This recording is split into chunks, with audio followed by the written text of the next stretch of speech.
ఉన్నాయమ్మా. ఉమ్, ఇప్పుడు కుజదోషం అనేది రకరకాల వ్యక్తులు రకరకాలు చెప్తారు. అంటే వ్యక్తులే కాదు, ఉమ్, మహా ఋషులు అట్లా చెప్పారు. ఉమ్, అగస్త్య సంహిత అని ఒక గ్రంథంలో ఏం రాశారంటే, కుజుడు రెండో లగ్నం నుంచి ఉమ్, రెండో ప్లేస్ లో, నాలుగో ప్లేస్ లో, 7, 8 మరియు 12 ప్లేసుల్లో ఉంటే ఉమ్, వారికి ఖచ్చితంగా భార్యా వియోగము లేదా భర్త వియోగం ఉంటుందని చెప్పారు. ఉమ్, కానీ ఆ తర్వాత వచ్చినటువంటి పరాశర సంహితలో చూస్తే కంప్లీట్ ఆ వాదన తప్పు. ఓకే. ఎందుకంటే అట్లా ఉన్నప్పుడు ప్రపంచంలో సగం మందికి వివాహం కాదు. ఉమ్, అగస్త్య సంహిత కరెక్ట్ అయితే. ఉమ్, ఉమ్, ఉమ్, ఉమ్, సో దాన్ని ఇప్పుడు చాలా మంది ఫాలో అవుతున్నారు కాబట్టి ఉమ్, ఈ కుజదోషం ఉన్న వాళ్ళకి కుజదోషం ఉన్న వాళ్ళనే చేయాలా అనేటువంటిది ఒక అవును. తెలియని థియరీ. అంటే అది అగస్త్య సంహిత చెప్పే వాళ్ళు కూడా తెలియదు, ఉమ్, ఆయన అట్లా ప్రిపేర్ అయ్యారు.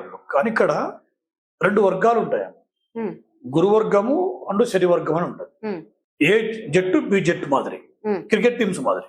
ఉమ్, ఇక్కడ గురువర్గంలో పుట్టిన వాళ్ళందరికీ ఉమ్, కుజుడు శుభగ్రహమే.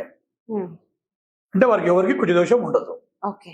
అంటే ఇప్పుడు 100 మంది ఉంటే 50 మందికి కుజదోషం లేదు, స్ట్రైట్ అవే. ఎస్. ఎగ్జాంపుల్ అవునవును. ఇప్పుడు మరి గురువర్గం ఎవరు, వర్గం శని ఎవరు అనే డౌట్ రావచ్చు. ఉమ్, ఎవరైతే ఉమ్, మేష లగ్నము, రాశి కాదు, మేష లగ్నము, ఉమ్, మేష లగ్నము మరియు కర్కాటకము, ఉమ్, సింహము, వృశ్చిక, ధనస్సు అండ్ మీనము, మొత్తం 12 లగ్నాల్లో 6 లగ్నాలు వచ్చేసి వర్గం గురువర్గం.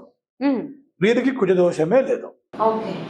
మరి మిగిలినటువంటి 6 వర్గాలకు అందరికి కుజదోషం ఉందా అంటే వాళ్ళకు కూడా ఉండదు. ఉమ్, మరి ఎందుకు కుజదోషం ఉంటుందంటే, అప్పుడు ఉదాహరణ చెప్తా, మిగిలినటువంటి వాళ్ళకు కూడా కుజుడు అనేటువంటి వాడు, ఆ గ్రహము 1వ స్థానం కానీ 2వ స్థానం కానీ 7 కానీ 8 కానీ ఈ ప్లేసుల్లోనే ఉంటేనే ఉమ్, లగ్నము నుంచి ఉమ్, ఉమ్, వారికి కుజదోషము అనేది ఉంటుంది.